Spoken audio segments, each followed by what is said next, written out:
Bienvenidos a FanPolitik. En la presente edición hablaremos de cómo es que China está impulsando la paz mundial. La distensión entre Arabia Saudita e Irán es una llamada de atención para los Estados Unidos. La distensión entre estos dos países, con China jugando un papel facilitador, no es tan trascendental como la visita de Richard Nixon a China en 1972, o el viaje de Anwar Sadat a Jerusalén en 1977, o el pacto Ribbentrop-Molotov de 1939. Aún así, si el acuerdo se mantiene, es un gran problema. Lo que es más importante es una llamada de atención para la administración Biden y el resto del establecimiento de la política exterior de los Estados Unidos, porque expone las desventajas autoimpuestas que han paralizado durante mucho tiempo la política de los Estados Unidos en Medio Oriente. También destaca cómo China intenta presentarse como una fuerza de paz en el mundo, un manto que Estados Unidos ha abandonado en gran medida en los últimos años. Pero, ¿cómo logró China esto?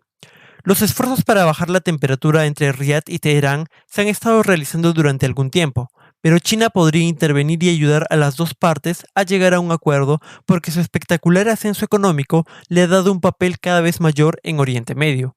Más importante aún, China podría mediar entre Irán y Arabia Saudita, porque tiene vínculos cordiales y comerciales con la mayoría de los países de la región. China tiene relaciones diplomáticas y hace negocios con todas las partes: Egipto, Arabia Saudita, Israel, los estados del Golfo e incluso Bashar al-Assad en Siria. Así es como una potencia maximiza su influencia. Deja en claro que está dispuesto a trabajar con otros si ellos están dispuestos a trabajar con usted, y sus lazos con los demás les recuerdan que también tienen otras opciones. Estados Unidos, por el contrario, tiene relaciones especiales con algunos países de Medio Oriente y ninguna relación con otros, sobre todo con Irán.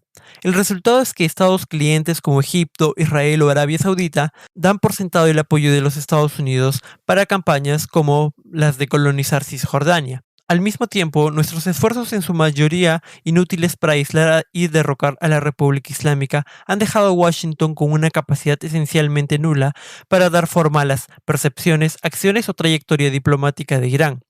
Esta política, producto de los asiduos esfuerzos del Comité de Asuntos Públicos estadounidense y israelí, la Fundación para la Defensa de las Democracias, etc., y los esfuerzos del cabildeo del gobierno árabe, bien financiados, pueden ser el ejemplo más claro de un objetivo propio en la diplomacia estadounidense contemporánea. Al demostrar que Washington no puede hacer mucho para promover la paz o la justicia en la región, ha dejado campo abierto para Beijing. El acuerdo saudí-iraní también destaca una dimensión importante de la emergente rivalidad chino-estadounidense. ¿Los demás verán a Washington o Beijing como la mejor guía para un futuro orden mundial? Dado el enorme papel global de Estados Unidos desde 1945, los estadounidenses se han acostumbrado a suponer que la mayoría de los estados seguirán su ejemplo, incluso cuando tengan reservas sobre lo que están haciendo. A China le gustaría alterar esa ecuación y presentarse como una fuente probable de paz y estabilidad en una parte clave de ese esfuerzo. Como regla general, la mayoría de los gobiernos del mundo quieren la paz y no quieren que personas ajenas se metan en sus asuntos y les digan qué hacer. Durante los últimos 30 años o más, Estados Unidos ha declarado repetidamente que otros gobiernos deben adoptar un conjunto de principios liberales: elecciones, Estado de Derecho, derechos humanos, economía de mercado, entre otros, y unirse a varias instituciones dirigidas por Estados Unidos. En resumen, la definición estadounidense de orden mundial era inherentemente revisionista. Washington guiará gradualmente al mundo entero hacia un futuro liberal próspero y pacífico. Los presidentes demócratas y republicanos utilizaron varias herramientas para lograr este objetivo, y en ocasiones utilizaron la fuerza militar para derrocar dictadores y acelerar el proceso. Los resultados no han sido agradables: ocupaciones costosas, estados fallidos, nuevos movimientos terroristas, mayor cooperación entre autócratas y desastres humanitarios. Se podría agregar a la lista la invasión ilegal de Rusia por parte de Ucrania, en la medida en que la decisión de Rusia de atacar fue al menos en parte una respuesta a los esfuerzos bien intencionados pero mal considerados de Estados Unidos para llevar a Ucrania a la OTAN. Por deseable que hayan sido estos objetivos en abstracto, lo que importa son los resultados, y en su mayoría fueron desastrosos.